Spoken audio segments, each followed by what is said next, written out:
रक्षा मंत्री श्रीमान राजनाथ सिंह जी,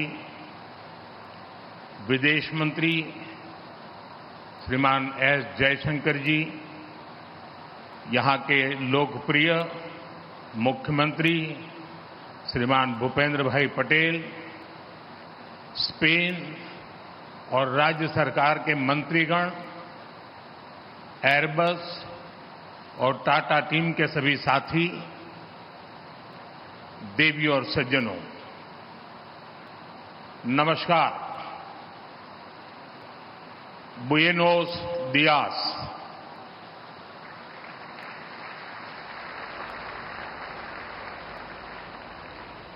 मेरे मित्र पेड्रो सांचेज जी के उनकी पहली भारत की यात्रा है। आज से हम भारत और स्पेन की पार्टनरशिप को नई दिशा दे रहे हैं। हम C295 ट्रांसपोर्ट एयरक्राफ्ट के प्रोडक्शन की फैक्ट्री का शुभारंभ कर रहे हैं। ये फैक्ट्री भारत स्पेन संबंधों को मजबूती देने के साथ ही make in India, make for the world इस मिशन को भी सशक्त करने वाली है। मैं एयरबस और टाटा की पूरी टीम को बहुत बहुत शुभकामनाएं देता हूं।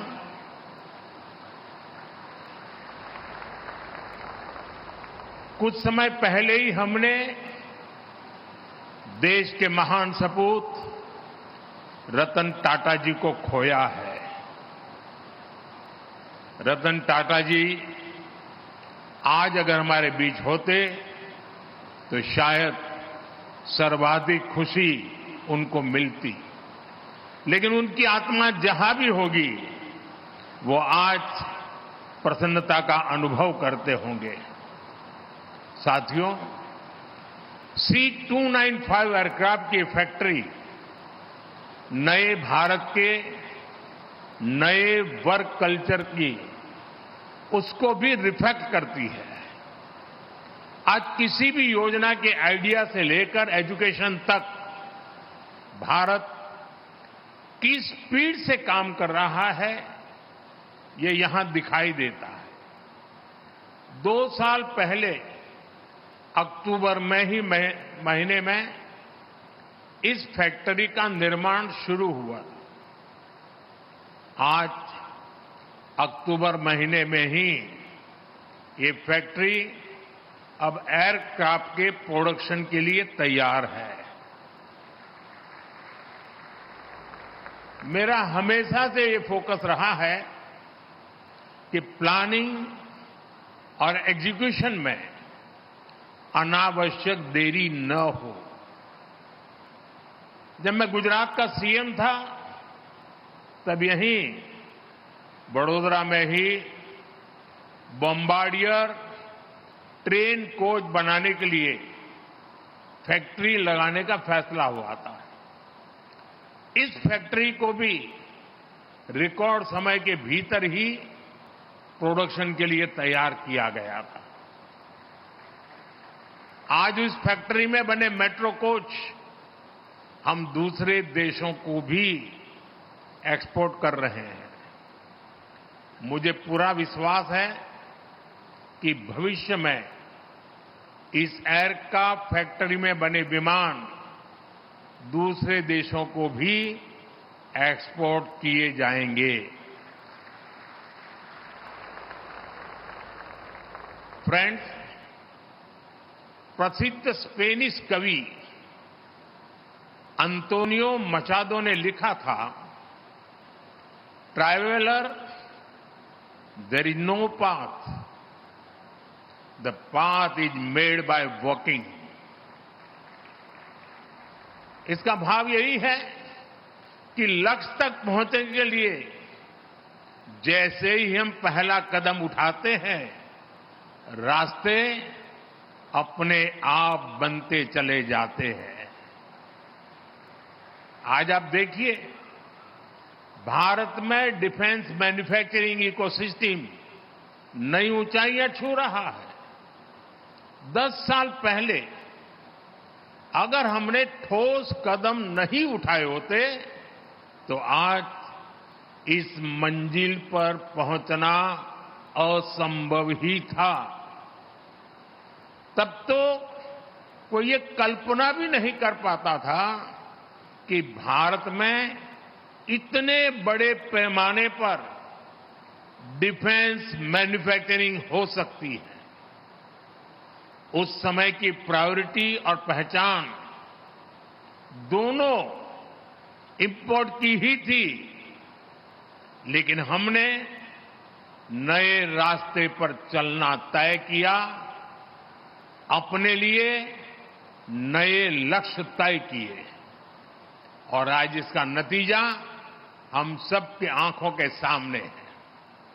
साथियों, किसी भी पॉसिबिलिटी को प्रॉस्पेरिटी में बदलने के लिए राइट प्लान और राइट पार्टनरशिप जरूरी है। भारत का डिफेंस सेक्टर का कायाकल्प राइट प्लान और राइट पार्टनरशिप का उदाहरण है। बीते दशक में देश ने ऐसे अनेक फैसले लिए जिससे भारत में एक वाइब्रेंट डिफेंस इंडस्ट्री का विकास हुआ। हमने डिफेंस मैन्युफैक्चरिंग में प्राइवेट सेक्टर की भागीदारी को विस्तार दिया, पब्लिक सेक्टर को एफिशिएंट बनाया, ऑर्डिनेंस फैक्ट्रीज को 7 बड़ी कंपनियों में बदला, डीआरडीओ और एचएएल को सशक्त किया, यूपी और तमिलनाडु में 2 बड़े डिफेंस कॉरिडोर बनाए। ऐसे अनेक निर्णयों ने डिफेंस सेक्टर को नई ऊर्जा से भर दिया। आईडेक्स यानी इनोवेशन फॉर डिफेंस एक्सीलेंस जैसी स्कीमों ने स्टार्टअप्स को गति दी। बीते 5-6 सालों में ही भारत में करीब 1000 नए डिफेंस स्टार्टअप बने हैं। बीते 10 वर्षों में भारत का डिफेंस एक्सपोर्ट 30 गुना बढ़ा है। आज हम दुनिया के 100 से अधिक देशों को डिफेंस इक्विपमेंट एक्सपोर्ट कर रहे हैं। साथियों, आज हम भारत में स्किल्स और जॉब क्रिएशन पर बहुत अधिक फोकस कर रहे हैं। एयरबस और टाटा की इस फैक्ट्री से भी भारत में हजारों रोजगार का निर्माण होगा। इस प्रोजेक्ट के कारण एयरक्राफ्ट के 18,000 पार्ट्स की इंडिजीनियस मैन्युफैक्चरिंग होने जा रही है। देश के किसी हिस्से से एक पार्ट मैन्युफैक्चर होगा तो देश के किसी दूसरे हिस्से में दूसरा पार्ट मैन्युफैक्चर होगा। और ये पार्ट बनाएगा कौन? हमारे माइक्रो और स्मॉल इंडस्ट्रीज ये काम करने वाले हैं। हमारे एमएसएमईज इस काम का नेतृत्व करेंगे। हम आज भी दुनिया की बड़ी एयरक्राफ्ट कंपनियों के लिए पार्ट्स के बड़े सप्लायर में से एक है। इस नई एयरक्राफ्ट फैक्ट्री से भारत में नई स्किल्स को, नए उद्योगों को बहुत बल मिलेगा। साथियों, आज के इस कार्यक्रम को मैं ट्रांसपोर्ट एयरक्राफ्ट की मैन्युफैक्चरिंग से आगे बढ़कर के देख रहा हूं। आप सभी ने पिछले 1 दशक में भारत के एविएशन सेक्टर की अनप्रेसिडेंटेड ग्रोथ और ट्रांसफॉर्मेशन को देखा है। हम देश के सैकड़ों छोटे शहरों तक एयर कनेक्टिविटी पहुंचा रहे हैं। हम पहले से ही भारत को एविएशन और एमआरओ डोमेन का हब बनाने के लिए काम कर रहे हैं। ये इकोसिस्टम भविष्य में made in India civil aircraft का रास्ता भी बनाएगा। आप जानते हैं कि अलग अलग भारतीय एयरलाइंस ने 1200 नए एयरक्राफ्ट खरीदने का ऑर्डर किया है दुनिया को। अब शायद दुनिया की कंपनी किसी और देश का ऑर्डर ही नहीं ले पाएगी। यानी भविष्य में भारत और दुनिया की जरूरतों को पूरा करने के लिए सिविल एयरक्राफ्ट की डिजाइन से लेकर मैन्युफैक्चरिंग तक इस फैक्ट्री की बड़ी भूमिका होने वाली है। साथियों, भारत के इन प्रयासों में बड़ौदा शहर एक कैटलिस्ट की तरह काम करेगा। ये शहर पहले से ही एमएसएमईज का स्ट्रांग सेंटर है। यहां हमारी गतिशक्ति यूनिवर्सिटी भी है। ये यूनिवर्सिटी हमारे अलग अलग सेक्टर के लिए प्रोफेशनल्स तैयार कर रही है। बड़ौदा में pharma sector, engineering and heavy machinery, chemicals and pharmaceuticals, power and energy equipment, ऐसे अनेक सेक्टर से जुड़ी अनेकों कंपनियां बड़ौदा में है। अब ये पूरा क्षेत्र भारत में एविएशन मैन्युफैक्चरिंग का भी बड़ा हब बनने जा रहा है। और इसके लिए मैं आज गुजरात सरकार को, यहां के मुख्यमंत्री श्रीमान भूपेंद्र भाई को और उनकी पूरी टीम को उनकी आधुनिक औद्योगिक नीतियों के लिए, निर्णयों के लिए बहुत बहुत बधाई देता हूं, उनकी सराहना करता हूं। साथियों, बड़ौदा में एक और खास बात है।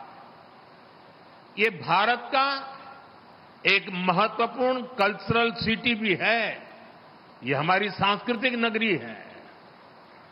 इसलिए आज स्पेन के आप सभी साथियों का यहां वेलकम करने में मुझे विशेष खुशी हुई है। भारत और स्पेन के बीच कल्चरल कनेक्ट का अपना महत्व है। मुझे याद है, फादर कार्लोस वेले स्पेन से आकर यहीं गुजरात में बस गए थे। उन्होंने अपने जीवन के 50 वर्ष यहीं बिताए। अपने विचारों और लेखन से हमारी संस्कृति को समृद्ध किया। मुझे उनको कई बार मिलने का सौभाग्य भी मिला। उनके महान योगदान के लिए हमने उनको पद्मश्री से सम्मानित भी किया।